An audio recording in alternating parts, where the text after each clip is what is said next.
Hello. Hello to all of us that are here in person in DC and to our participants who are joining us virtually from all over the world. It's great to be with you here today. My name is Caroline Quijada. I am a SID-US board member, and I'm also the Managing Director of Global Programs at Apt Associates International Development Division. It's a pleasure to introduce today's lunchtime plenary to you all. As you heard this morning in Administrator Power's speech, USAID has helped support Pakistani small businesses to go digital in order to enable them greater access to the market.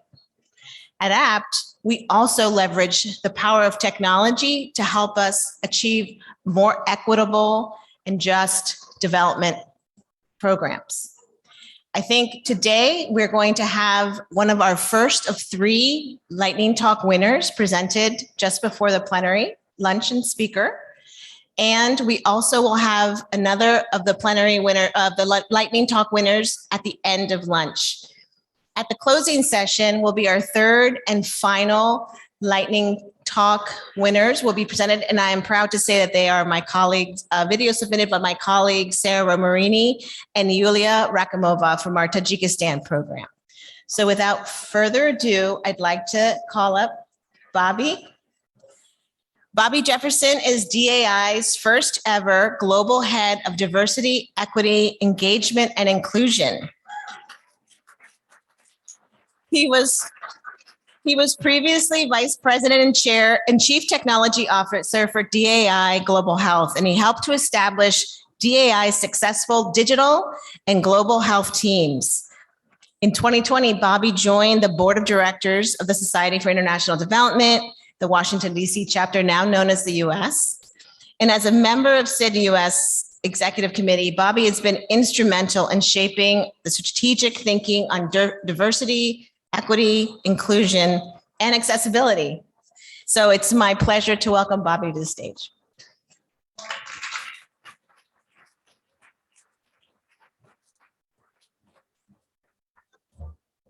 Wow, thank you. Fantastic, Caroline. I appreciate that.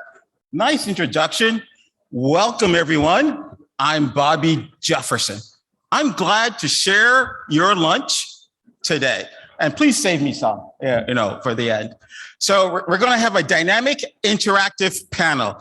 This is one of the more interesting parts of the session.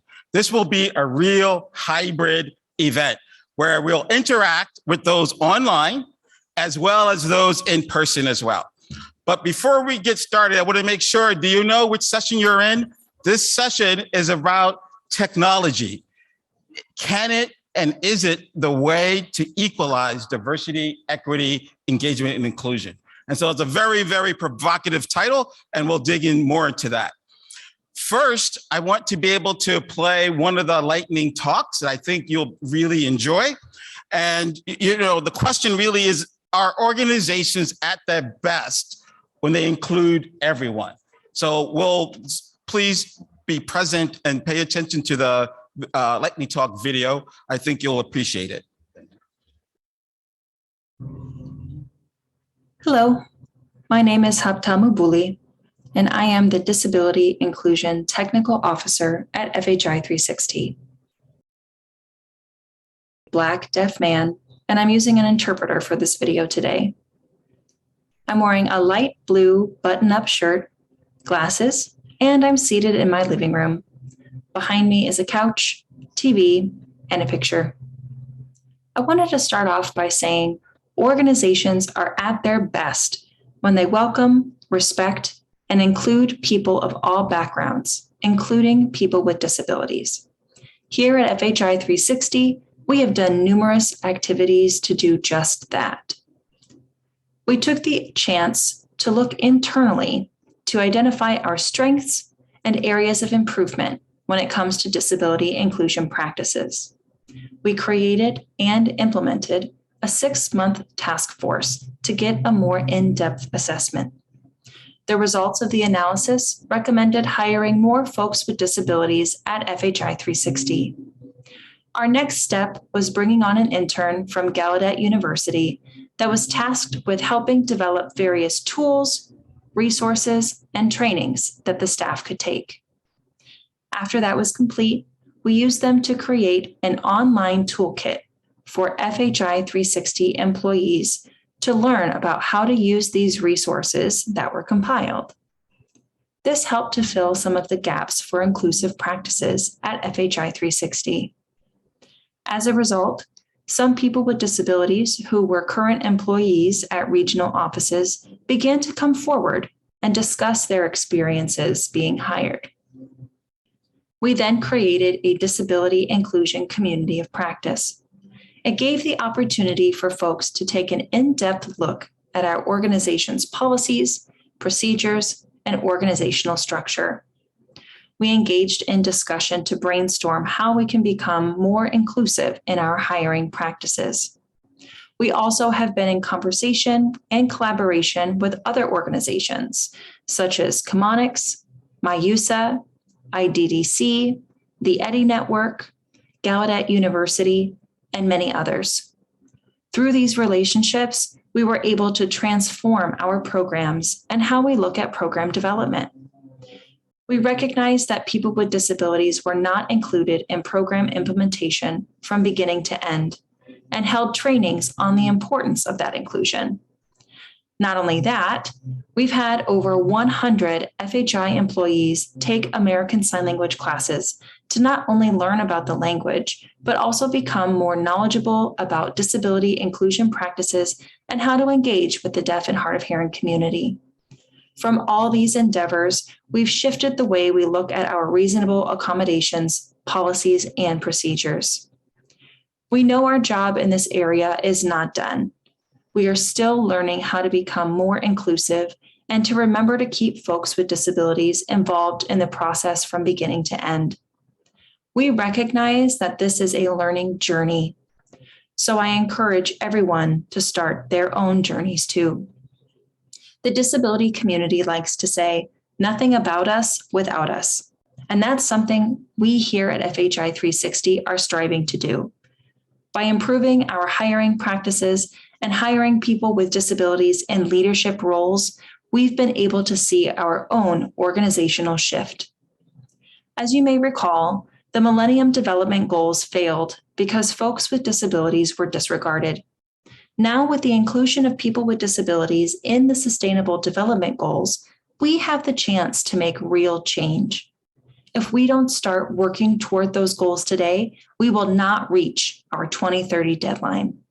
It is imperative that your organization take that first step today. Start looking at your organization's strengths and areas of improvement when it comes to working with and hiring folks with disabilities.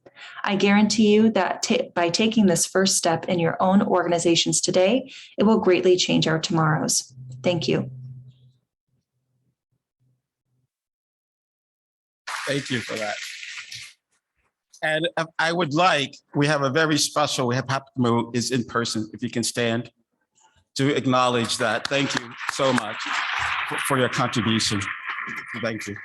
So as we get started, I'd like to invite our in-person panel speakers of Ryan and Tracy to come up to the stage. So those who know me, I enjoy technology, but this is not a technology conversation. There won't be any techie talk as well. What this conversation is really about is for the past 2.5 years, we have lived through the pandemic.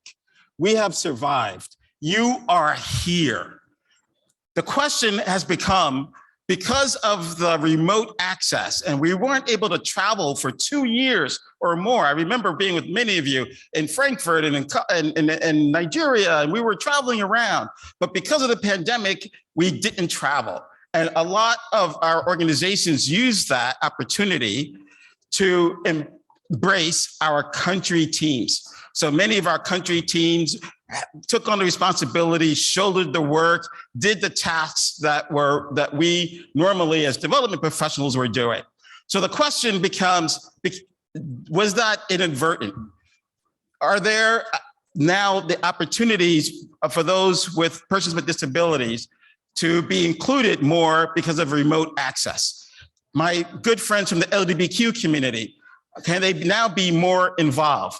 those who are involved in racial and social justice. So we have a number of people who are supporting the CREED, which is the Coalition for Racial, Ethnic Equity and Development, and those who've signed on to the compact as well. We have these opportunity right now, this window to make a change. And so does the remote access and being able to have the voice from the field, the voice from our countries be part of the conversation?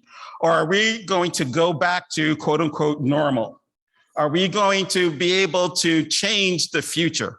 The provocative question I ask each of you, and we'll start our panel, is what does diversity and inclusion look like in 2030? And so I will hopefully at the end be able to present and share with you some of the panel's view about inclusion, diversity, accessibility, and what we don't want to go back to pre-pandemic as well. So we'll try to leave some time at the end for our Q&A for both the hybrid and for those in person. So be able to think about a few provocative and interesting questions to ask the panel. So let's get started.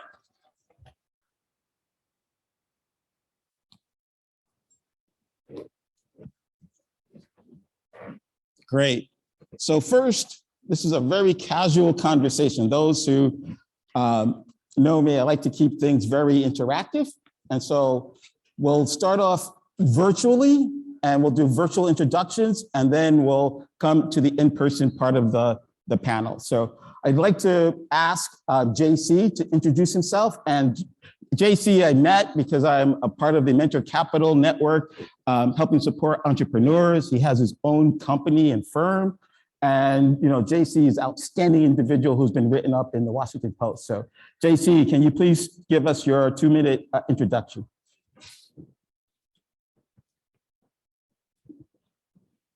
Hello, my name is JC.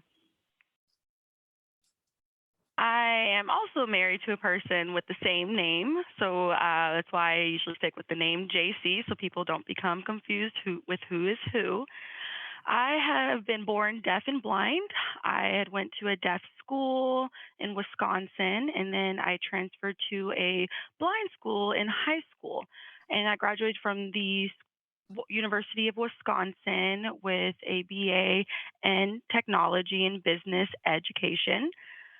And then I decided to move to DC because I started working for the Department of Defense. And I was a project manager. I provided support, but I felt very frustrated because there was contracts with limited resources, such as background checks and et cetera. They weren't able to hire qualified interpreters and all of the communication needs that I had. So I felt like I was oppressed in that. And so I decided to leave the position. I decided to also start my own business as well. And it's called 3 Monkeys Communication. And it mainly focuses on consultation, workshops, trainings, presentations, and providing analysis. And then the pandemic had hit. And while I was working in the government, let me backtrack a little bit. While I was working with the government, I also got my master's degree in informational systems. And that was at the Johns Hopkins University. And so that also gave me an insight with technology and how to make things more accessible. And I also have a certificate in accessibility tracking. And so I provide consults for many, many businesses. And since the pandemic had hit, we've seen a lot of deaf, blind individuals became more frustrated and they were isolated in their homes. So I decided to build an app called the Mitsarau, and that is the 3 monkeys' names. So our goal was to help people with disabilities to find their communication supports and provides disability support and et cetera. And so we're slowly building and starting with a few cities, like in the DC area. That's where I started. I've had to find interpreters and find leaders and readers and individuals who would like to help and support the deafblind community. And so I've traveled to many different countries myself. So I've experienced different cultures and communication needs. And so really that's just what my interests are. Thank you for that. Appreciate that. So during the pandemic, started a company, developed apps, amazing story. Another colleague I want to introduce you to is Laura Kemp. I've been on a webinar with Laura. She's fantastic, has really solid data and empirical studies. So Laura, please do your 2-minute introduction. Thanks, Bobby, and thank you for having me be part of this panel. Hello, everyone. My name is Laura Kim. I like to call myself a data storyteller, but my official title is senior consultant, and I work for a boutique consulting firm called the Canopy Lab. In my role, I've been part of a study team that has been exploring inclusion and leadership in international development. Overall, this series is about trying to understand who gets which jobs in international development and why. What are the biases, norms, and structures in place that influence who gets to advance in this industry? And ultimately, how does the composition of our workforce affect our ability to be effective in our programming? In fact, we have been self-funding the majority of our studies and briefs to date because these questions are very important to us at Kemp. For me personally, it's been exciting to see how we are harnessing the power of data to answer some of these questions. For example, as many of us know, there was the Bridge survey that was conducted in 2021, which was the first sector-wide DEIA baseline survey of US-based organizations that was done on a voluntary basis by a coalition of organizations. And these findings have been very important in shedding light on the disparities that exist in our workforce. And we must continue this kind of quantitative data collection. But I want to say that now is the time to go further and to dig deeper and to recognize that numbers alone don't give us the full picture. So for example, I am Korean American. And we know that based on this survey, Asian employees are overrepresented in international development as compared to our US population. And while that data point is telling, I am mindful of how it can run the risk of being used by those who may claim that DEIA is not an issue. Indeed, Asian Americans have witnessed how such information has been used as a wedge in this country to minimize the role that racism and discrimination have played in the continued struggles of other racial minorities. But we know that this is a false argument. For one, Asian Americans are incredibly diverse and divided. We represent some of the largest gaps in wealth and educational attainment, but that nuance is not often talked about when we aggregate everyone under a vast umbrella term. We also know that representation, while incredibly important, does not necessarily mean inclusion. And this has really come to the fore as we witness the spike in anti-Asian hate over the last 2.5 years. So as someone who aspires to be a better data storyteller when it comes to DEIA, my goal is to keep learning, is to keep asking questions, to advocate for continued rigorous quantitative data, but to also recognize that we need to dig deeper. We need to identify our own blind spots, to contextualize, and supplement numbers with a qualitative exercise of unpacking nuances and contradictions that are inevitable in all human relationships. Otherwise, we risk stopping our understanding at the surface level.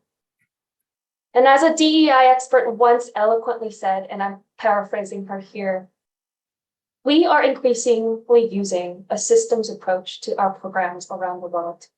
We also owe it to ourselves to apply those same lenses to our sector's workforce too. So I'll stop here. Thank you. Great. Thank you for that powerful message, Laura.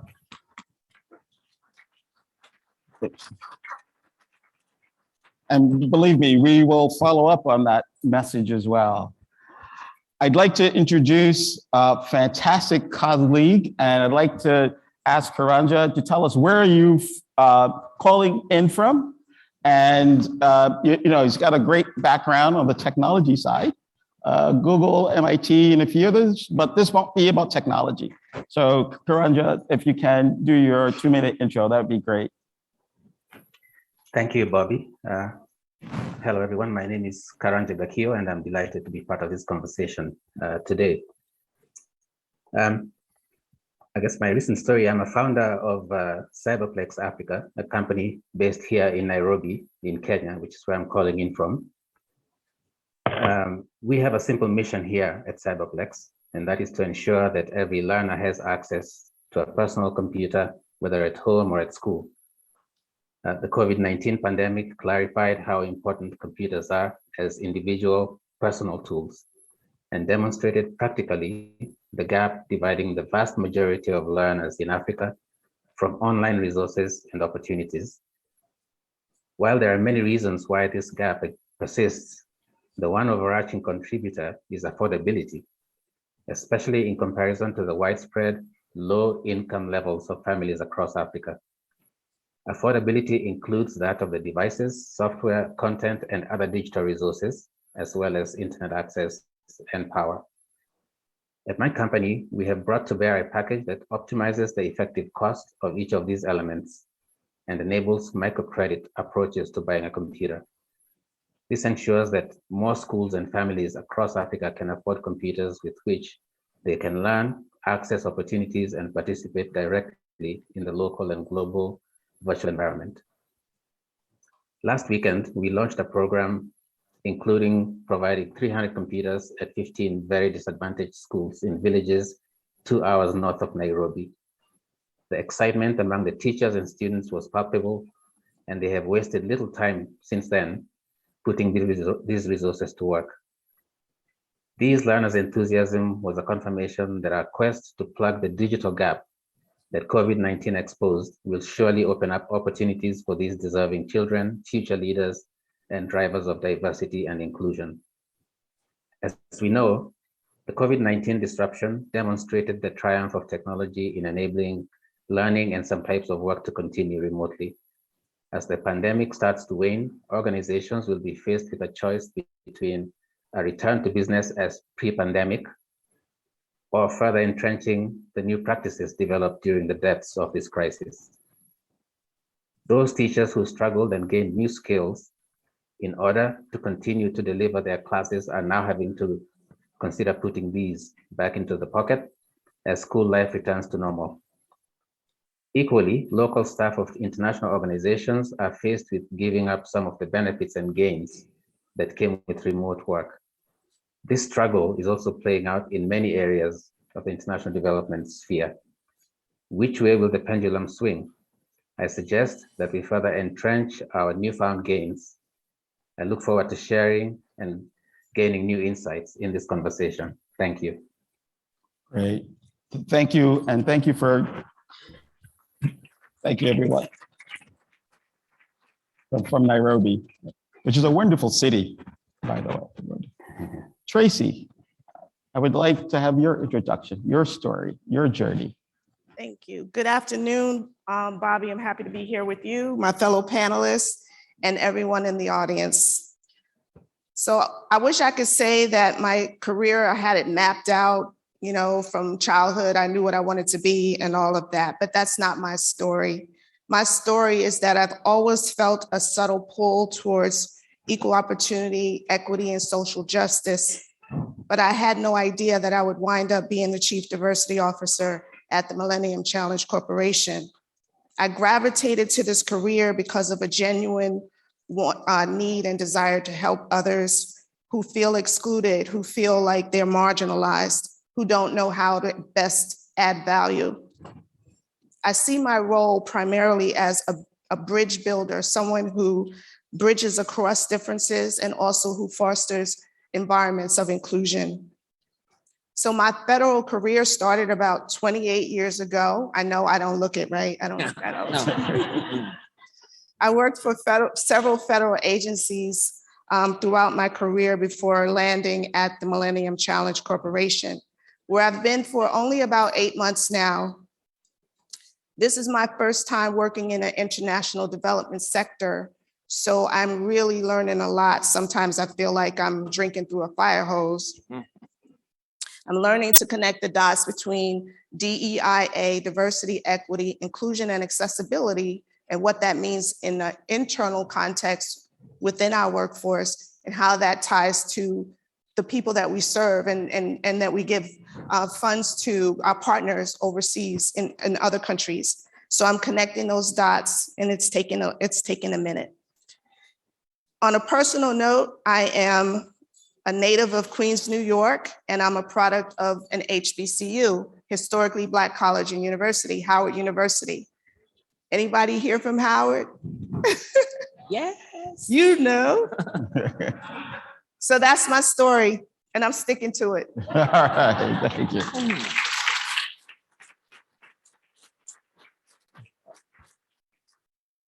My long time colleague, Brian, can you please share your journey, your story? Hello, everyone. My name is Ryan Ubuntu Olson, and I have the great fortune of serving as a co-chair of the Inclusive Development Working Group alongside my friend and colleague, Kaylin Sullivan-Fleury, where we explore how we address inclusive development across all of the work that we do. I also am very privileged to serve as a technical advisor at Palladium, where I've been working under the USAID and PEPFAR-funded Health Policy Plus projects for the last decade of my life. And I happen to also wear a second hat in which I've led for the last 7 years our DEIA efforts alongside several of my wonderful and amazing colleagues.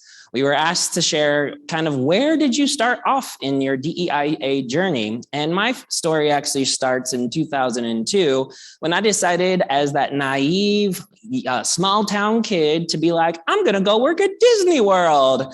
At the same time, I was kind of discovering myself, and believe it or not, in 2002, homosexuality was still criminalized in this country. And so for young people coming out at that time, it was still a very difficult journey, as it is still to this day.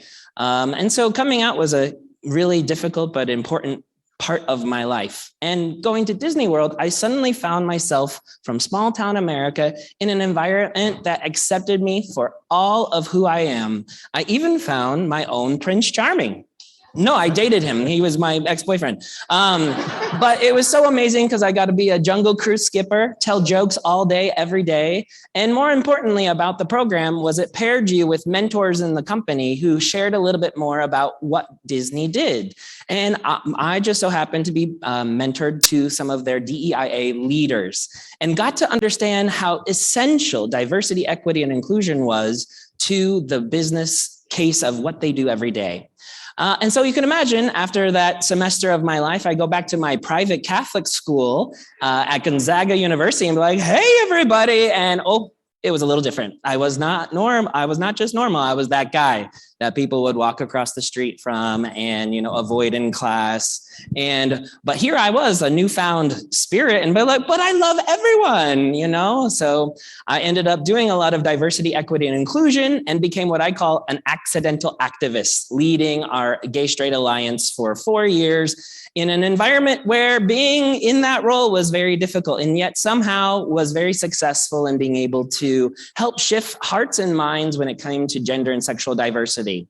So much so that I got recognized nationally and got to really start thinking about the work much more outside of my own university. My senior year, I had the good fortune of actually going on a program called Semester at Sea. Hello, Amy and other SAS alum, where I literally circumnavigated the globe, visiting 15 countries in an academic comparison program that really let me understand the realities faced by people around the world. An additional bonus that was forever life-changing was Archbishop Desmond Tutu was on my ship the entire time. And if you can imagine, my first time ever touching the continent of Africa, I had just sailed 7 days across the Atlantic Ocean, learning from the Archbishop about apartheid, truth and reconciliation, and the African philosophy of Ubuntu, or I am because you are. And so if you can imagine, literally on the bow of the ship, Archbishop's there, Cape Town, Table Mountain is rising in the on the horizon. I was forever touched and fell in love with the continent of Africa. And became, outside of just a gay rights activist, a human rights activist, and understanding the interconnectedness of our shared oppression, but most importantly, the fundamental value of all our humanity. And so I went on to go to grad school, went to the Clinton School of Public Service. There I lived in Kenya for a summer, working alongside LGBT activists who were the true Harvey Milks of the world, giving themselves to the cause. I felt so touched. And then after that, I moved to the UN, where I did advocacy work at the high level. And then I worked at the Olive Garden, living in my mom's basement, because that's just how it works these days, right? And like many of you, I'm sure, I came to Washington, D.C. after working at the UN and the Olive Garden, knocking on doors, and I stumbled through the wonderful doors of an organization called Palladium, which is my heart and soul and my family. And through my work at Palladium, I've been given many opportunities to continue my passion for social justice through documenting human rights abuses, working with advocates around the world to advance their own work, and even educating our own PEPFAR and USAID staff on what it means, what gender and sexual diversity is and how it relates to the work that we do. And as much as I was grateful to do the work in country, I also recognize that as Palladium, as a development community, and based on my own DEIA background, we had so much more work to do as an not only as because we had to do it, but as an opportunity to better our broader work and to have the impact we truly strive to do. And so now I do a little bit of both, DEIA and development. So sorry. Thank you, Ryan. Thank you. Thank you for sharing that. That wonderful journey. And one of the reasons why it's important to hear the stories and the journeys is because as DEIA practitioners, I wanted you to get a sense for the different lens and the different aspects that we're approaching this work, that there isn't one way to get involved. And so we encourage each of you to be involved as well. Also, I'll just preface that there's a number of acronyms. So I just want to acknowledge all of the diversity acronyms. Diversity, equity, inclusion, DEI. DEIA, diversity, equity, inclusion, accessibility. EDI, equity, diversity, inclusion. DEIB, diversity, equity, inclusion, and belonging. Intersectionality as well. So I just want to make sure that I'm trying to cover, or if you're in the EU, the diversity and anti-racism. So there's a number of acronyms, and we're still learning and applying these, but I'd like the grace as the panel begins to use shorthand of DEIA or DEI as we go forward as well. Okay, so now the most interesting part of the conversation, the time for questions, provocative questions, hopefully. So JC, during this time over the pandemic and of course, remote access of technology, did that give an opportunity, more of an opportunity to people with disabilities? Or did it limit the opportunities for those with disabilities? What can you share with us your opinion?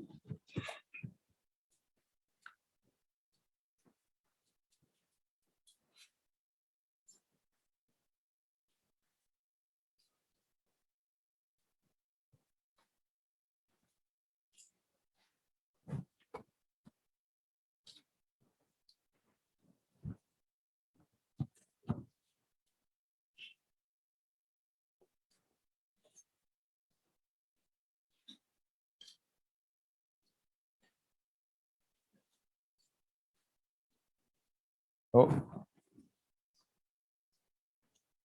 I can repeat the question.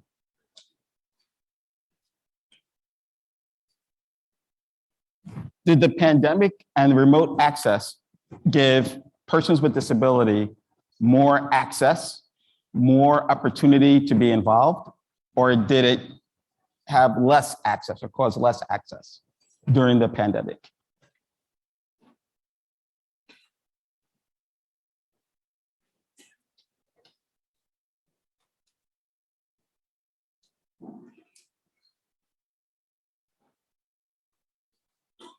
Bobby, this is Jason. Would you like me to answer that?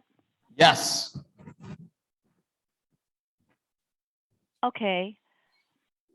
This is JC, and I'm signing here.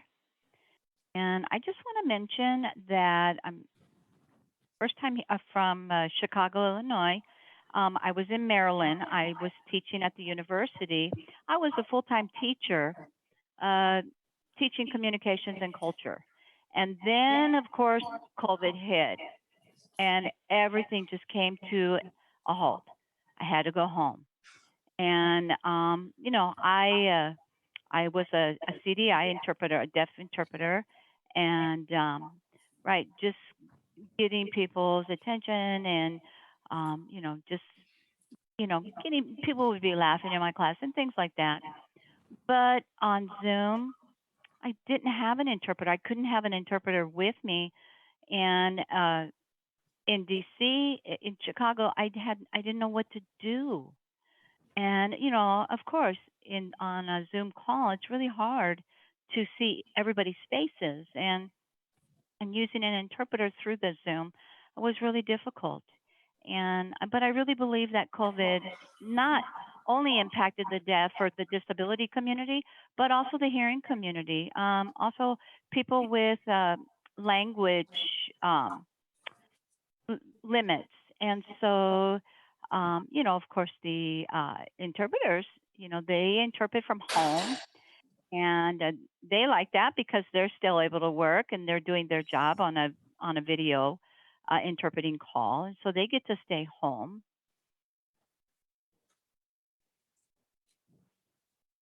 Great. Please continue. And so there are many interpreters who would like to work from home. And it's hard to find a qualified interpreter to meet in person, you know, for a job interview, to do medical. And it's really difficult to get an interpreter in person now. So I just want to echo the point as those who are doing DEIA programs in your companies. And we talk about HBCUs and being inclusive. I also would urge you to include Gallaudet as well. I would also urge to think about how to have the ASL interpretation. So as you're recruiting more inclusively, what does that really mean, and what does that really look like? Because to me, if you're not recruiting at Gallaudet or those who are deaf and persons with disabilities, then you're not really truly being as inclusive. So, and there's a lot of challenges that JC mentioned, and his firm, his company that he started, that entrepreneurial spirit of trying to address those needs. It's awful when you're trying to communicate and the ASL interpreter doesn't represent who you are, or you're not selected by you. And so there's a lot of challenges that we wanted to raise and for you to be aware, especially those who are recruiting and being involved. And so again, I just want to offer up JC as a way to be able to sensitize the group to more of that. I also want to pivot a little bit to Laura, because Laura, you did an international study and a bit of research about the future of work. And a lot of us are returning to office. Oh, go ahead. I'm so sorry to interrupt you. I had one more thing to say. Yeah. So, and I also wanted to mention about the qualification to be qualified. Right, to learn, go to school, get your certification. What I mean about qualified interpreter is somebody who is rooted, who's willing to learn the culture, who wants to be immersed in the culture. We need more people that want to be involved in the community and are excited and just wanting to learn more of the language. It doesn't, when I say qualified, it doesn't mean just certified. That's not what I mean. I mean, we need people, interpreters that are very, very rooted in the culture as well.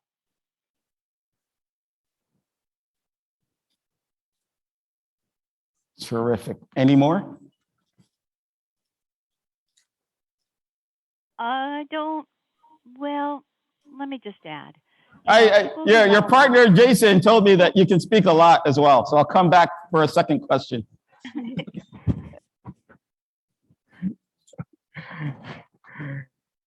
Okay. I enjoy interacting with JC, as you can see. We enjoy.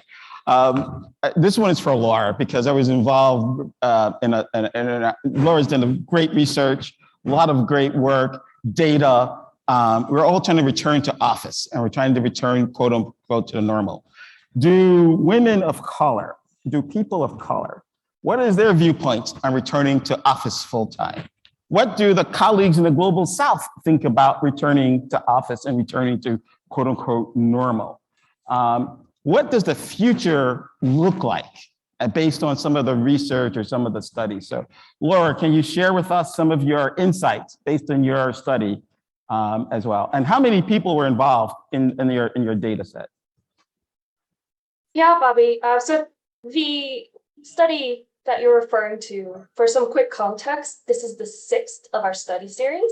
This one was done in collaboration with Feed the Future Market Systems and Partnerships activity. We just published it. Bobby was a technical advisory committee member. So thank you, Bobby. We were really interested, as he said, in exploring how international development professionals have really been experiencing the last 2 years. Were their relationships, their careers changing?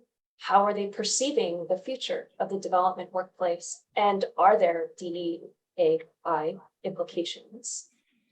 And to answer your question, professionals do not want to return to status quo. They are demanding change. We heard responses from 950 employees, approximately, representing 93 different countries. Now, we know this is not exhaustive, but nonetheless, we believe the findings evoke the sentiments of many development professionals. So I'll just go into the 3 main findings about what they told us about the future of work. First, they told us it needs to be more empathetic. Professionals are prioritizing work-life balance. If employers don't recognize this, they will see departures. And based on our findings, women and racial or ethnic minority professionals may constitute a disproportionate number, since they're the ones who indicated a greater shift in prioritizing this, given what they had experienced during the pandemic. The second finding is that we saw an overwhelming desire for flexible work location. 97% of our respondents are asking for some form of remote work. Again, here we saw that women and minority professionals, and minority women in particular, are more likely than others to desire fully remote work. This finding, I would argue, has significant implications for how employers need to think about structuring their workplace. And our last finding, in this moment of crisis like COVID-19, development professionals were able to see how local staff were able to take on additional responsibilities and continue delivering programs. This is something that professionals want to continue to foster and build upon. But our findings are a bit concerning in that they showed that additional responsibilities are not necessarily translating to recognition or formal opportunities for career advancement.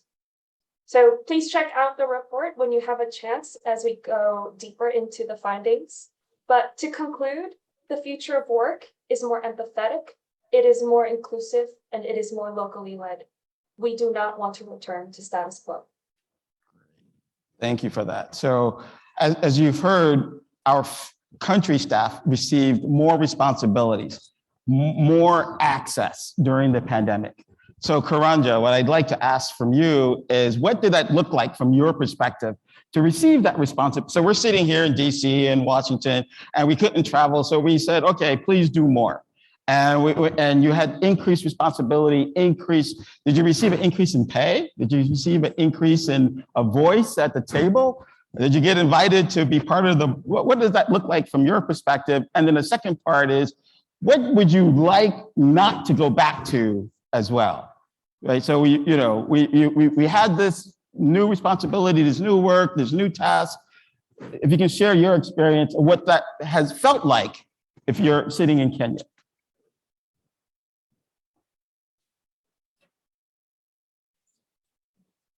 Yes, thanks, Bobby. So when the pandemic started, I was a regional head for Africa for a UK technology company.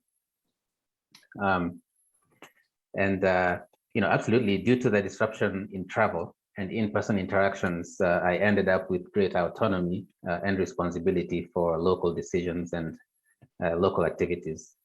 And in some ways that was good because who doesn't want greater autonomy?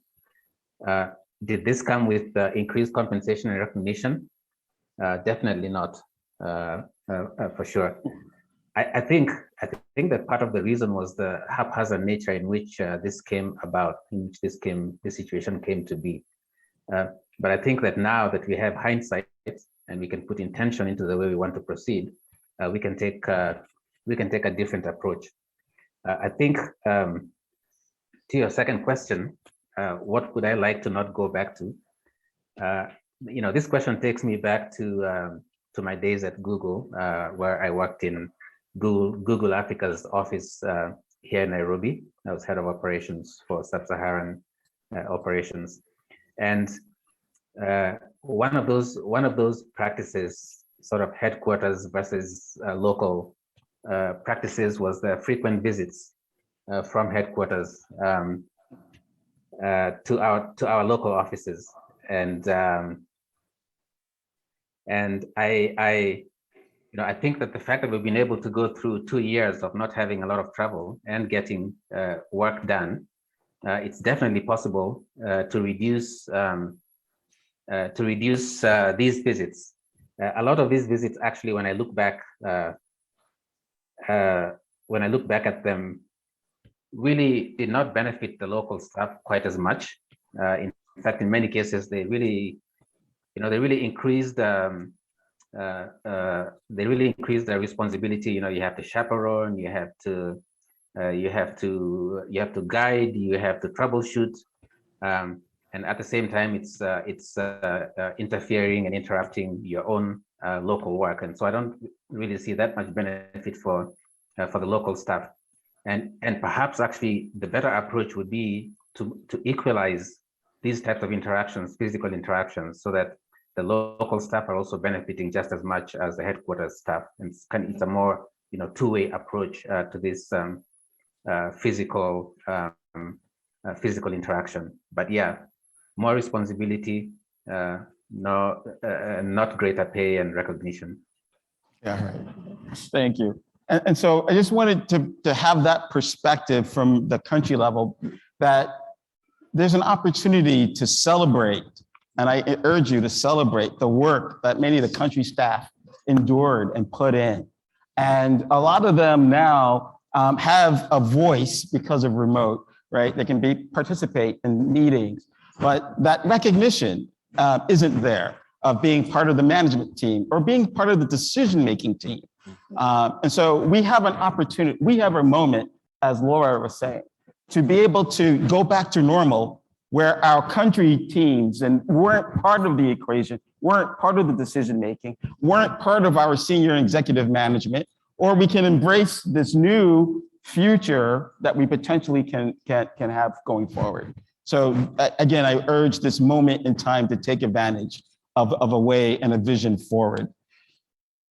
And I wanted to ensure that you do, with your organizations, have an opportunity to please just recognize the country's field and staff for their work. Tracy, from your perspective, what are the key considerations around DEIA as well? Thank you, Bobby. I really feel like I should foot stomp everything that Laura said. Laura provided the data to support what I'm about to say. With so much uncertainty in the world, organizational leaders will be expected to mitigate that uncertainty by being more clear, more transparent, more emotionally intelligent, and more inclusive. Inclusive leadership in today's time is imperative. That means taking care of your people. That means empathic listening, human-centered design that focuses on the end user and what the solution is going to bring to them. Processes that are fair, equitable, and accessible. When the pandemic first hit, a lot of organizational leaders were not prepared for having to be as engaged and as empathetic to their workforce as they ended up having to be, because they became, in many respects, chief empathy officers, not just chief executive officers, not just the people that have all the answers. The executives are expected to have the answers, but people want empathy. They want people that are willing to listen as well. And so that is a trend that we're seeing of what workers really want. So the future of work, in my humble opinion, is diversity, equity, inclusion, and accessibility, because it puts people at the center where they belong. And one of the most important things that emerged from the pandemic was the fact that belonging is a central need of human beings. And the fact that people were separated from each other, even for a brief time at the onset of the pandemic, people were experiencing depression. They were experiencing feeling isolated, and suicides were increasing. All of these just points to the fact that we need one another. We need to feel connected. And DEIA is at the center of that. DEIA asks, who is at the table? I heard someone say that earlier. What are the barriers to getting to the table? That's about accessibility and equity, removing the barriers, making it a level playing field to get to the table, and then being able to express your perspective when you get to the table, being heard, being listened to. These are all aspects of DEIA that is where we're headed. And that's where we're headed if we are smart and we take the cues, Bobby, because it's not a given, right? Absolutely. We have to take the cues. And so the table, I'm using the table as a metaphor. The table can be different things in different contexts. It could mean a room in one sense. It could mean the community, but do we have a place at the seat of power where decisions are being made on our behalf? And as someone said earlier, nothing for us without us. So if we are going to be affected by your decision, we should have input, a say in the decision. Excellent. That's really important. I'm going to turn it to Ryan, but before I do that, I want to start queuing up some questions from the audience. So if you have questions, Catherine, is there a microphone or with people? Okay, because I think I talked to one of two of you with some planted questions. Did that work out? But if you, I really like to get one or two questions from the audience to be able to ask the panel as well. So Ryan, we often see that a lot of the, 2 years ago, 3 years ago, a lot of organizations didn't have a chief diversity officer within development. From my perspective, this has been a relatively new position that we've embraced. And a lot of organizations have appointed a chief diversity or chief DEIA officer, and they've worked internally, right? They've worked, you have to work inside out. You work on your inside as an organization to be much more diverse, to be much more inclusive, and then begin to work external. But then there's also the work that we do in projects and programs and being able to outreach as well. So Ryan, if you can just share a little bit about your viewpoint on this, this inside out type of working in DEIA and how to make it sustainable. And I'll stop preaching shortly, but I absolutely have seen our focus on climate, which I'm glad for. I'm happy to see our focus on Ukraine. I'm happy to see our focus as well. But I know last year, earlier was on Afghanistan. So, and before that, the COVID. So within the development community, we seem to swing from crisis to crisis, from focus to focus. And so how do we ensure that DEIA does not become one of those? That yes, we're embracing that today. Yes, we're working together in diversity inclusion and we're having conferences, but what about 5 years from now and 10 years from now? How do we ensure that not just projects and programs, but we ourselves as an organization have made these fundamental structural changes. So that way, when the next pandemic will happen, and it will occur, when the next crisis and food crisis happens, and it will occur, that DEIA is still part of everything that we do. This fundamental organizational change is hard. And again, I'd like to get some of your perspectives from the audience of what you've been going through, but I'd like to turn it over to Ryan, who's been working in this field as well, just to get his perspective. Yeah, well, thank you so much for that. I really appreciate also, Tracy, your advocacy for the sense of belonging. I think as a mission-driven group of people who probably found our own ways to this field, so many of us care deeply about this work and the people our work serves. And so we can't forget our ultimate humanity at the end of the day that brings us to this work. And so as we've gone through COVID and murder hornets and monkeypox and apocalypse, it's really been essential that we get back to some of the basics. One of our managing partners, Maria Martinkov, actually on the 1-year anniversary had us as a collective brought in a trauma therapist so that we could all just talk about our feelings. And for the first time in a year, being able to just actually be human with each other and say, hey, I'm in pain, I'm suffering, I'm going through this, made the work that much more meaningful and demonstrated her leadership and the leadership necessary for the future of this work.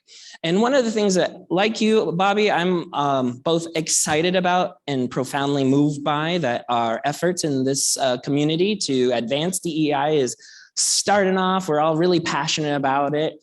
And at the same time, as recognizing my own work in this field is actually 50 years old at this point, y'all. And so there's a long way we have to go. And one of the trends that I've seen is that, as Bobby mentioned, a lot of this work has started off compliance driven or inward looking. When I worked at Disney World, at the beginning it was, okay, you can't be racist, so here's a law, now comply, right? Then these companies started doing it and they realized, oh wait, we're actually doing better because we're not racist. What? No way. We're not sexist anymore. And then they're like, well, if we help support our staff, maybe we'll do more. Oh, and guess what? The money kept coming in. They had some impact. Then they realized if they actually asked their customers, what do you want?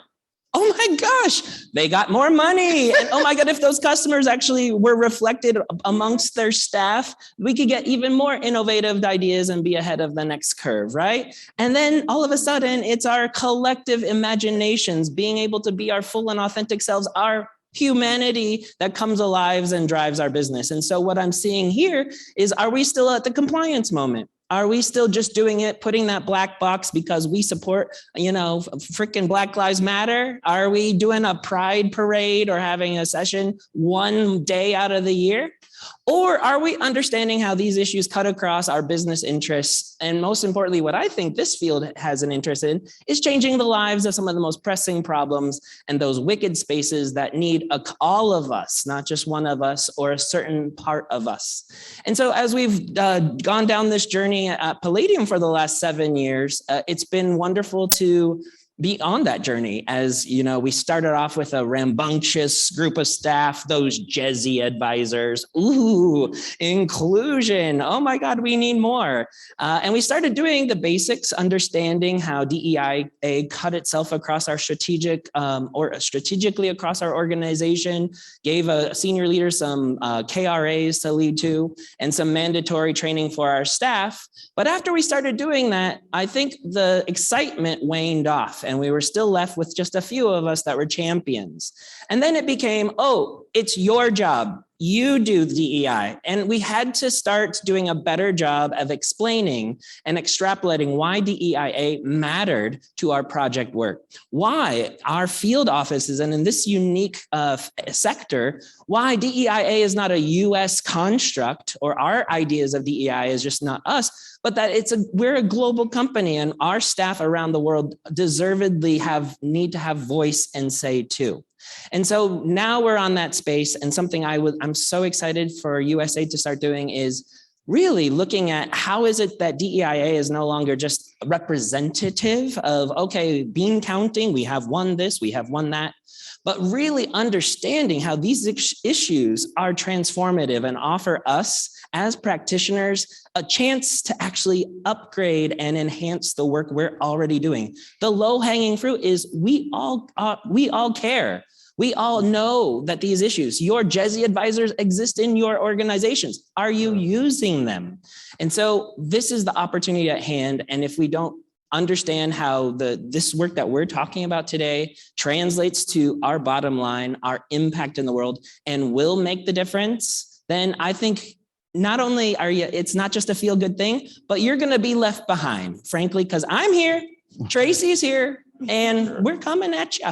So be prepared. You're right. Yeah, we're here, and you're hearing the voices. And so the question I have before you as the audience is, a few years ago, many of the organizations in development issued statements of support and diversity. Can I see just a show of hands if you're a company or organization put out a communication around either Black Lives Matters or Juneteenth or Asian Pacific History Month, Pride, okay, many hands, great. So that change within development of being able to acknowledge. The question becomes within your organization, within the company, does the staff believe what you're putting out? Does the staff say, yes, we actually walk the talk, that we embrace LGBTQ community. We embrace our colleagues with disabilities, that when they represent themselves and say, hey, I have a disability, that do they see themselves as limiting their career by being able to announce themselves or being part of the conversation? Or is the conversation still where many of the boards, the executive teams still look the same from 2 and 3 years ago? So again, you'll hear this call to action that I'm offering both through CREED, the Coalition for Racial Ethnic Equity and Development, and those who are signed on to the Compact for Interaction and the Bridge Survey, trying to urge this change. So that way, it's not just your staff and employees, but the countries themselves, as you heard from Karanja, that you want to be part, we don't want to go back to quote unquote normal, where the normal pre-pandemic was the voices in the room weren't making and being part of the decisions. And so we're trying to explore that a little bit more, but it's an important element of how the future of development in 2030 will actually look like. And I think you heard this from Administrator Powers this morning, where she said, and she talked about the power dynamics and the change in the power dynamics. We have this moment right now to adjust and change. It's just a window. And unfortunately, I'll posit to you that window can close, right? As people, we're doing great now. You're allocating budgets. You're doing things around diversity and inclusion. I've seen the field and been around long enough to see the pendulum swing back and forth. So how do we make this sustainable and structured? I'm happy to talk afterwards and share, but I also want to offer resources, whether or not it was through the WILD conference, SID offering events that we're going to be sponsoring to continue sharing what does it take to make real changes. So that way, when you put out your, again, 90, 80% of the organizations are going to put something out around Pride Month next month. I'd like to actually see how, and from your groups, how you're actually doing it, more than just, yes, we're doing virtual signaling. We have in our leadership, LGBTQ, yes, we protect our staff when they travel to different countries. We give them a security briefing of how to be protected. We have LGBTQ staff from Kenya, from Uganda, from Chloe Schwenke's here as well, to be part of the solution and decision-making going forward. So again, those are the types of real change that we hope to convey. So let me turn it over to some audience questions. If you can put your name, your title, your organization, and then your brief question, because it has to get translated. Okay, thank you. All right, thank you, Bobby. My name is Ayman. I work for IREX, and I'm the chair of the DEI committee at IREX as of January of this year. My question is, there's a growing community within the international development community, which is folks like myself who grew up overseas, worked in the field, worked for local offices in there, and then moved to work for HQs and international organizations in here. And for someone who is now like entrusted with leading the DEI effort in my organization, I feel like sometimes intimidated a little bit with all the, what you refer to as the focus or the trend in the United States. Like, how can I mention that the United States might still be a little xenophobic under the current administration? Like, it didn't actually end when the previous president was gone, basically. So how can I still make this cause, or how in general can we make causes that we think are not as prioritized in our organizations or communities, but they are very much indeed still relevant to us? How can we like bring those back to life? Thank you so much. Great. What I'll do as well is just, I'll ask Ryan to address some of this, and then Laura, your answer. But just to let you know, you're not alone if you have an employee resource group or an employee affinity group within your company, within your NGO. We're starting to meet and have the different employee resource groups and affinity groups meet together and join up and support each other as well. So both through SID and through other events, we're trying to share what works. So if your organization, the first step, if your company, if your organization doesn't have an employee affinity group, please ensure that one is grassrooted, started, and then support it. The second part is, how to convince CEOs and managers also to support this. One way organizationally is to get them involved in, for example, CREED, because that's a organizational commitment to racial and ethnic and LGBTQ change within an organization as well. So being able to sort of, convince and help a lot of the organizations to sign up to make these types of commitment. Again, Interaction has a really good compact that we also are supportive of as well. But I'll turn it over to Ryan to address, and then we'll go to the next question. Well, thank you for your leadership and your own story and your own journey. First and foremost, it's always inspiring and something that I think is imperative for our efforts in DEIA, especially in a global company. We need to think beyond the United States or our headquarter offices to realize our exceptional and amazing staff all over the world. And we need leaders and or individuals throughout the organization to feel like they are reflected in all that we do and that they feel safe coming forward to share their perspectives and add not only their concerns, but to share their innovative ideas. I always like to use Masha again, who started off in one of our offices 20 years ago. I don't want to date her, but now she's one of our managing partners, and having her at this helm is so critical to driving some of our work.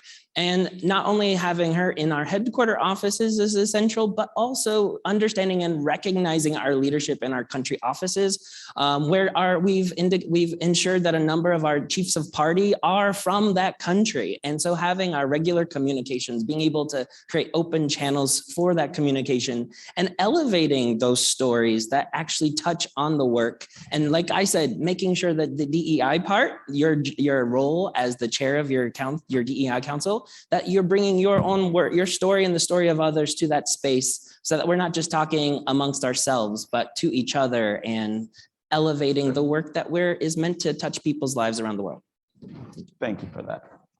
Laura, you want to add anything before we go to the next question?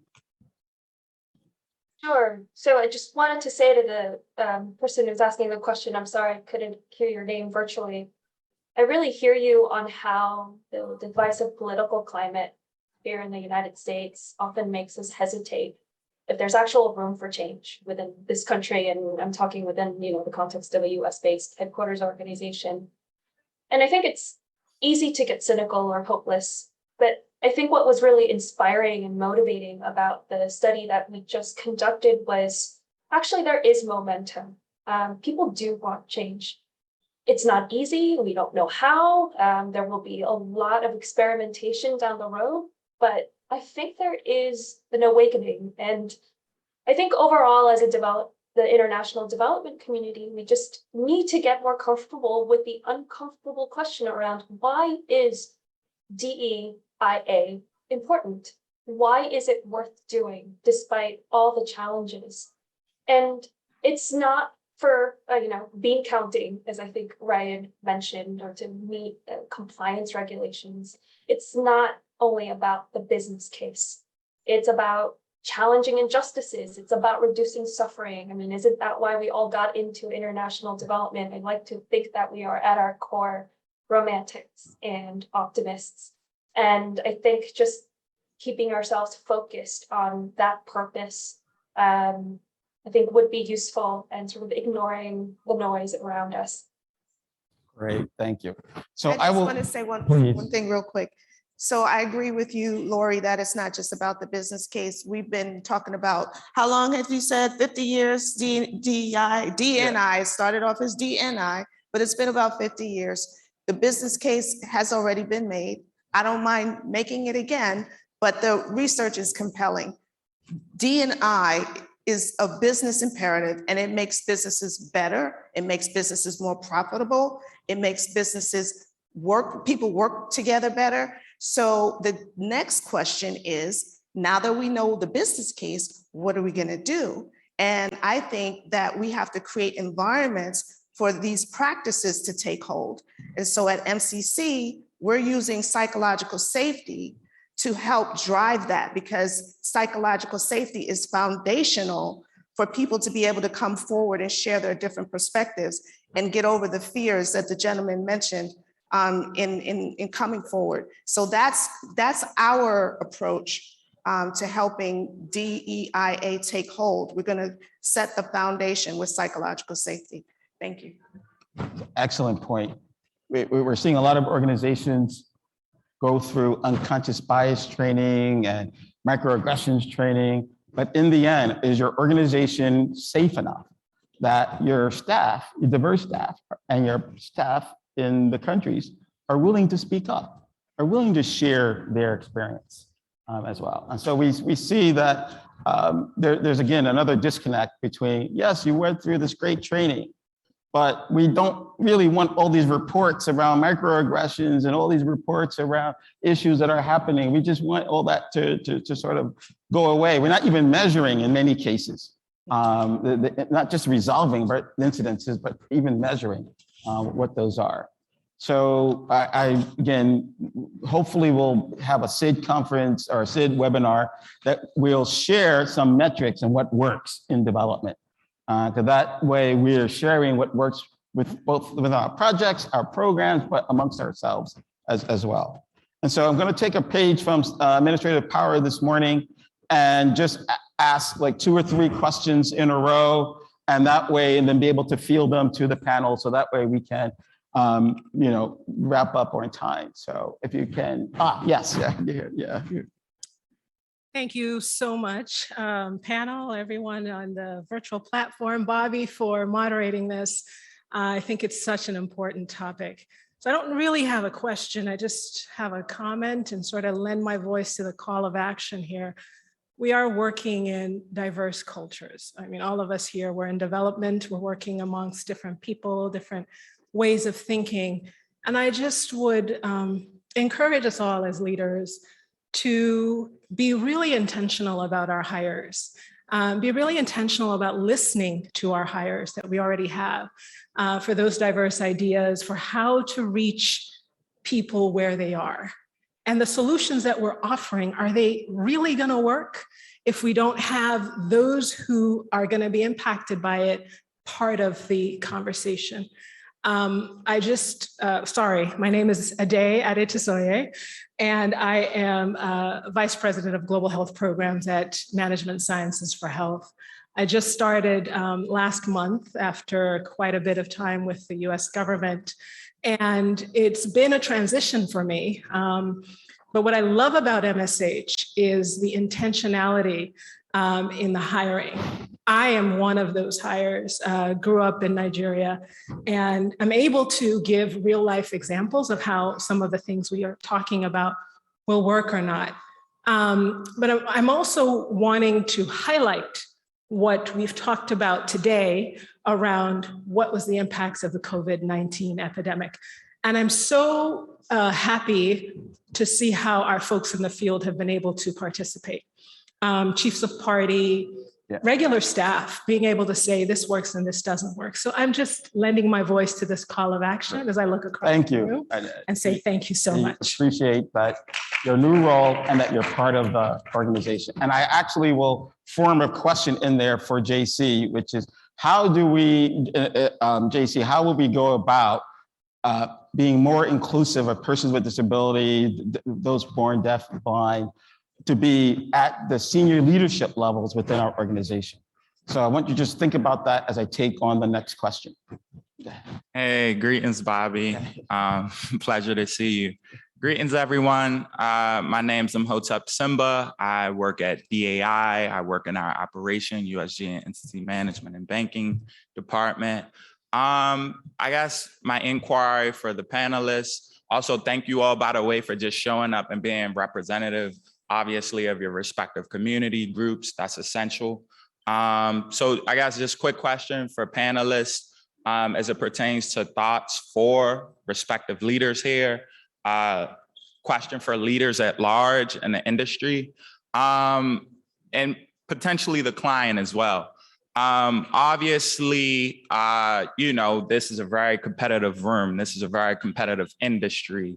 It's driven by aspirations, ideals, but the reality is it's also driven by profit, right? That's a very notable part that we just can't separate, and to kind of omit that would be fraudulent, if I may say that. So there's a direct correlation between talent, who we propose, and there's a direct correlation and disproportion of what that talent looks like. And obviously we have very deep and a great ton of depth as it pertains to that talent. So as we think about inclusive development, 8 years from now, a decade or so, I guess my inquiry would be, how do we address a notable and core aspect of this conflict between diversity, equity, and inclusion, and a notable aspect, gross profit, revenue, at the heart of our proposals? How do we address that to ensure that we have people who kind of represent very broad and underrepresented communities? And how do we just kind of address that correlation between the gross profit and diversity, equity, and inclusion? Would love to hear the panelists' thoughts. Would love to hear thoughts from leaders, and maybe there can be a working group to kind of focus on that technical aspect. Thank you, Imhotep. So we'll put that question to myself and to Tracy and potentially Karanja as well, around the ability to, what's the business case around DEI, not just from, again, quote unquote profitability, but what impact does it really have? As we're working on proposals, projects, is that the reason why we're doing it? Or is there other ways that bring value, sustainable value as well? Again, there's been great studies by McKinsey and a few others around the value of the board being diverse that help increase both profitability and being able to add more diverse revenue as well. But I will defer to Tracy to just talk a little bit about, we'll direct that question to her around the business case. Is there one more question? I want to just jump in before we. Great, thank you. My name is Udunopa Abalu, and I lead business development and strategy at International Development Group, IDG. First of all, I just got to give a major kudos to the SID-US organizers for allowing a youth representative to serve as a moderator to administrator power. I haven't been to a lot of SID conferences, but that's the first time I've seen something of the like. So that deserves a round of applause there. So my question is related to that, inclusion, youth engagement. It's an open question to all the panelists. How do you see youth engagement looking like in 2030, not only in headquarter offices, field offices, but in programs as well? Great. I'll definitely direct that to Ryan as well around the youth engagement. Is there one more before we start? Thank you very much. My name is Tom Riley. I'm the president of Tetra Tech ARD. I just wanted to congratulate, fantastic presentation. I wanted to be here in part just to demonstrate that it's important to stand up and speak at these times. I probably have sat down too often when these discussions were happening. And having your ear, I've heard some guidance from managers about empathetic leadership and engagement. But I was wondering if you had any specific recommendations in addition to that about how managers can engage in a constructive and impactful way, particularly with employee resource groups and others. Thank you very much. Excellent session. Oh yeah, definitely have some specific guidance about if you're going to make decisions at executive and other levels, even recruitment, having employee resource groups part of the panels and part of the decision-making and part of creating the jobs themselves. But I will defer that to a couple of the panelists who also have experience there. And then we'll take one last one and then we'll jump in. So good afternoon. My name is Rosa Molo and I am from the Bizel group. I think this probably is our first time here as the group, not me. My question was around who is missing at this table in terms of DEIA, okay? And why are they missing? Okay, we're looking at religious minorities. We're looking at people who are discriminated against, women in isolation, maybe because of religion. We're looking at people who are underrepresented or in vulnerable situations because they're just poor. Yeah. You know, because they're poor or they're refugees. And there's a lot of those groups that are not at the table. So my question is, why? The second component is DIA just a workplace phenomena or should it be outside of the workplace? Also, should we extend it outside of the workplace? I know we're in development. Yeah. We're there are we always just serving them? Is it do nothing without them or something like that? There's that whole thing that they talk about? Us, yeah. Yeah. So for us, let's address that. Thank you. Great. Thank you. Bobby, I just want to give you a question from our virtual audience. Okay. Yeah. When addressing DEIA issues at the international country office context, what recommendations do you have for making that transition from our US context to an international one for local teams? Great. I'll ask Karanja to address the country that transition. Again, I offer thinking about the way your organization is organized today, hierarchical, with the technology and remoteness. Is there a way for you to have more matrix, more flat, and therefore more voices included? But I will defer that question to Karanja to be able to hear the questions as well online, because I'll repeat them. So for JC, if you can talk a bit about around recruitment and persons with disabilities and what are some recommendations that you can bring to the table? What should be, and I had asked you earlier, for Ryan, if you could talk about the youth as well. Tracy, I'm happy to co-share with you addressing some of the business case. Is this all about profit? Is this all about revenue? What are we really talking about when we say that adding a diverse staff is good for companies and organizations as well? And then for Laura, I think I had you around the different groups that, during your survey, were you able to see different groups, not just racial and ethnic groups and LGBTQ, but those who are, religious groups as well, and just the other types of diverse groups? What do we need here? And then if anyone also wants to address, is this just about work? So we leave ourselves at work when we talk about diversity, or do we have it in our personal lives? And so again, I've done these training sessions where you put on the piece of paper your top 3 closest friends, And then you begin to look at what are the characteristics of those three closest friends. Are they like you, or are they dissimilar from or diverse from you? So there's a number of training tools I've gone through and have promoted to be able to open our aperture in our minds. But let's start with JC to be able to respond. And I realized, Catherine, how much time do I have? Okay, 15 minutes. Yeah, not much. So 10 minutes. Okay. So JC, if you can answer the question, and then you'll also have to include a final thought in that. So.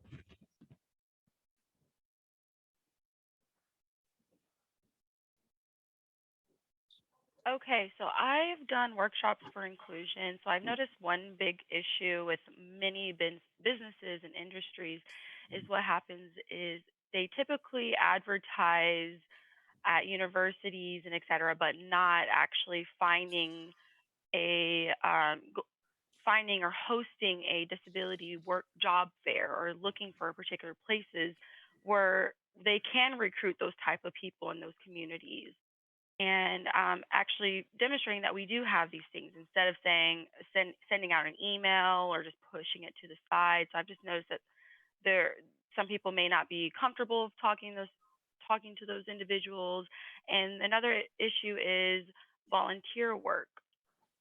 The system screens people, and so people with disabilities that are not able may not be proficient in writing or reading, and or preparing. Are they able to do that in the system? The systems are very limited, and it's automated, and there's nothing in the system that will demonstrate that the recruiter has a disability, and that can be confidential information. So how is that screened in the system?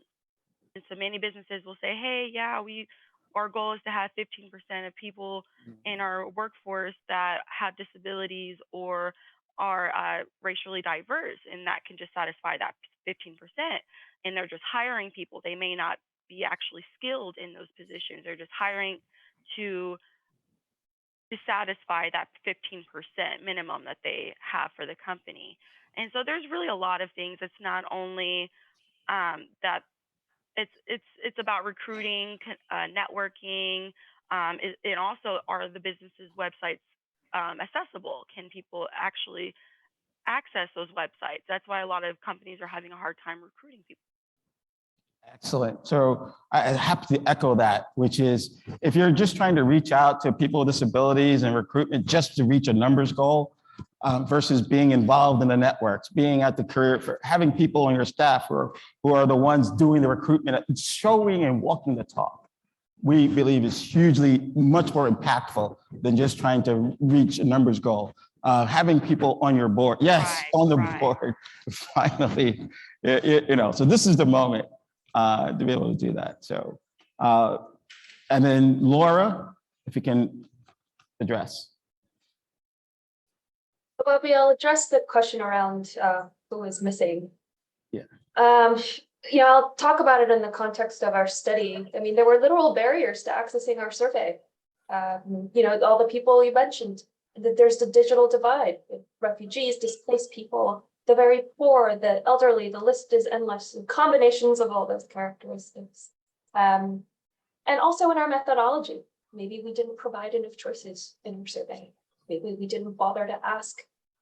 And I think, so that's just a constant learning process of are we ignoring? Oftentimes it's not deliberate. It comes out of just pure ignorance. And I think just making sure to check our own blind spots as we go and having those checks and balances.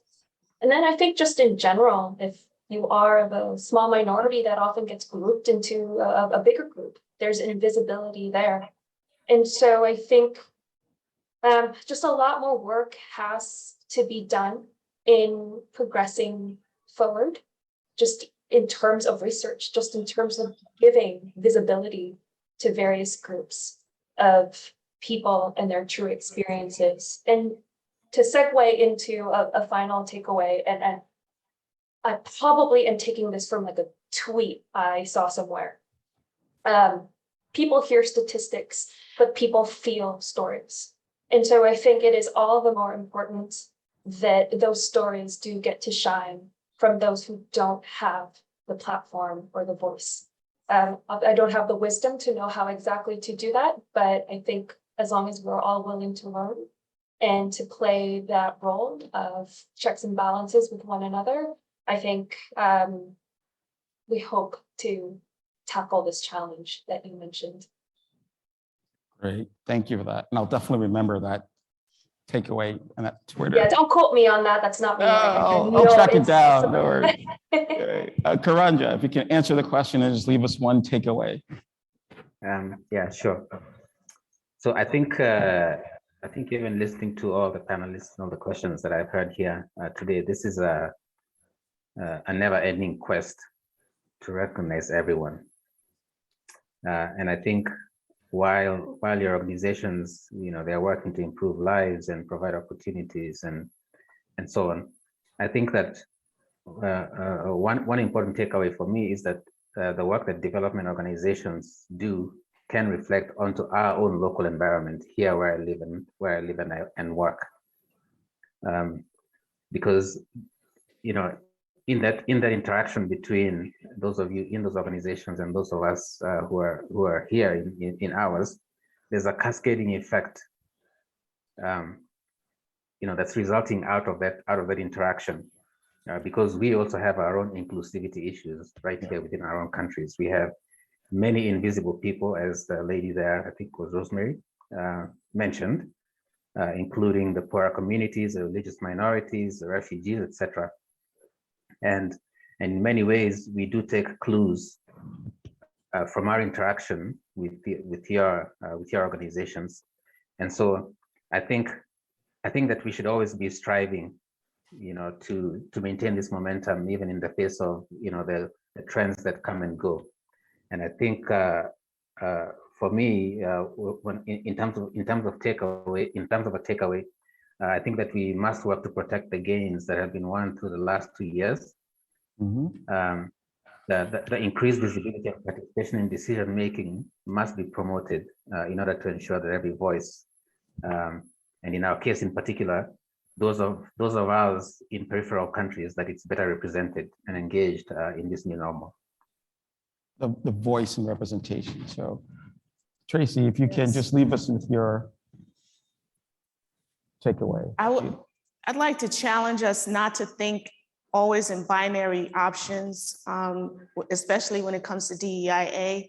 The gentleman asked earlier about the profit motive versus, doing DEIA for the right reasons. And I think that it's both. It's not an either or proposition. We know that DEIA brings value, so there's always going to be a business dividend from it, but it's also the right thing to do, especially in this pandemic. Taking care of your people, if you invest in your people, you're going to get more out of them. And we've seen how hard people work at home, teleworking, in a hybrid environment. When you invest in them, I think that there's nothing that they won't do for you if you make them feel like they're heard and they're seen. And that's what it's all about. And that's what I'd like to leave you with today. Great. And then Brian, if you can just briefly, your youth and leave us with a takeaway. Yes, as a former young person myself, as I believe you might be able to relate to, it's imperative that we understand youth today and how they are rising into our workplaces, and that DEIA is not only one of those things that we do, but it's expected of the next generation that they're going to come into workplaces where they can bring their full selves, where they can be inspired, and where they can nurture their dreams and hopes. And I'm tired of seeing young people get tossed into the back of the line saying, oh, you got to grunt just like I did. You know what? Because that young person might have an idea that might change your entire company, but we pass them off simply because they're a young person. And so it's imperative that we all consider the journey of a worker, right? And nurture and mentor young people, particularly thinking about cross-generational mentorship where, young people, the Zennials, I don't know how to use TikTok, but they do. And, that's changing the way we do work in Ukraine, for example, getting messages out. So we all have and at the same time, we have our elders who have been in this field for 40 years. And you know what? They have some things to teach us too. So let's find ways to actually work together. And then finally on youth is also recognize that the populations we serve around the world are predominantly young people. Almost a third of the world's population is under the age of 24. So the more we have young people who can understand what young people are going through in our work might actually help us do a better job in the field. So thank you very much. Agreed. Thank you for that. So as we are wrapping up, I want to leave the last and final thought with JC. If you can give us your final thought, JC, to leave with this great group, we'll end there. Yeah, I just wanted to add one more thing that I had noticed. As myself being a disabled person, I have no issues with I am a deaf-blind individual, so the challenges that I continue seeing is through Google, Facebook, Amazon, Microsoft Teams, etc. Those big businesses, they have advertisements that will say Director of Peoples with Disability or Disability Specialist. And there's really nice fancy positions and titles, and I feel like I would be a great fit and I would go ahead and apply, but more than half the time I got declined. So I'm curious to know who those people were that got hired. Were they people that were disabilities, that have disabilities? But more often than not, I've noticed that these people are not the ones with disabilities. It's just someone that actually learned or did research on it. It's better to hire someone that who actually goes through these issues and can actually make a big difference because they know the experiences, they know the challenges. So it's just, I was just shocked that someone was hired that did not experience those issues they were hired versus someone like me who actually do live through it every day. And I just hope that whoever is going through this hiring process just only screen people that can just read, write, and things like that. It would be good. It would also be a good fit for someone who does go through those life experiences. Thank you, JC. So that point of, if you're going to be hiring, be authentic. Be authentic around it. Be true to your values and not just being able to check a box and go through big formative checklists. So we're going to wrap it up here. We thank you. We tried to keep this, hybrid and virtual and online, and we'll see. But thank you. And now we turn over to Catherine, who will probably talk about the next video. So thank you, everyone. Thank you. Thank you, Bobby and Ryan and Tracy. And I guess they're gone, but thank you, JC and Karanja. Oh, sorry. I'm so eager to wear masks today. I hope you could hear me. And thank you to Karanja, JC, and Laura for joining us virtually. That was kind of a neat session to put together. And we want to close today on the second of our 3 Lightning Talk winners to send you off on, it's called An Innovation for Emerging Readers, and it's by Nadia Karim Shaw. So we're going to play that in just a minute. And then after this, we have our panels, breakout panels across the hall, one on Ukraine and one on health. So I hope after this talk, you'll rush over there, and then we'll have another long break after that. So thank you again.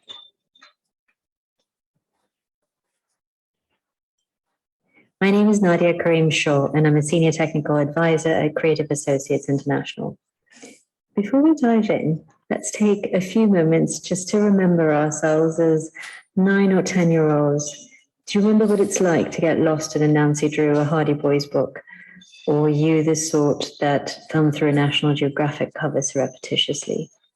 The point is, you do know what it feels like to get lost in a book. And so it's my great pleasure to introduce you to Sheba and the Private Detectives. 3 girls, a boy with a backpack, an inquisitive dog, and a cantankerous donkey. Sheba and her friends use math and science and some common sense sleuthing to solve community problems. And along the way, they explore history and geography and art and culture and traditions, all with a dose of slapstick. Since 2018, their adventures have been followed by over 2 million readers, translated into 3 different languages, and during COVID, converted into hours of audio programming. Like all good origin stories, this one begins in a land far, far away, that would be Pakistan, and is the result of a chance meeting at a book fair. There was an NGO worker who was troubled by the abysmal lack of reading materials for the 1.2 million children on her multi-million-dollar project. These young emergent readers had mastered fluency, comprehension, vocabulary, thanks to the dedication of their teachers. But the reality was they had nothing to read. The NGO worker had been told there was no money in children's books, only textbooks. But as luck would have it, at the book fair, she met the CEO of a fledgling startup whose dream was to create a social enterprise using comics and animation. And so, together, they joined forces and created a series that was richly and differently illustrated, that modeled children as positive change agents, that had inclusivity and grappled with difficult emotions and questions, and had relatable, non-traditional heroes. The premise was that reading can blend math and science and social studies and really pique a child's interest. Each issue explores at least one profession. So we have a zoologist, an archaeologist, a carpenter, a fisherman, and there are user notes that extend learning through hands-on activities that readers can do on their own or in a group setting. Because the comic books follow a subtly predictable pattern, and because readers are self-motivated to read and reread them, the learning gains are significant. At a print scale of 10,000, a 25-page color book is less than $1. But Sheba wasn't an instant success. When members of the government's textbook department were reviewing the books, they were deeply skeptical. Yes, they liked the idea of math and science, but they weren't sure about the comic book format, and they weren't sure about the girl with short hair who liked boxing. It clashed with cultural values, and who ever heard of a talking dog? However, after reviewing the books, they realized how much could be learned in a fun manner. What our experience with Shiva demonstrates is that if we are genuinely serious about creating readers, we have to acknowledge that reading must be ubiquitous and that reading is a social activity. Many of the tenets that made Shiva successful are already encapsulated in USAID's local capacity development policies. So our mandate is clear. We need to acknowledge and then resolve the dilemma about the lack of age-appropriate books for emerging and fluent readers. Currently, we consider reading materials only in light of their service to project outcomes. But what if we recognized that reading mostly happens outside of school? What if we built our programs on research around the foundations of habit formation, rewards? So what if we invested earlier and more thoroughly in things like reading cards that children can take home, or in digitized, modularized audiobooks? What if we started projects by making things like mobile libraries or text-based libraries far more accessible than adding them on as bells and whistles towards the end? The Shiva series is just one example of a way in which we can reimagine reading and produce texts that are engaging, interesting, and intrinsically motivating for young readers, but also affordable to produce at scale.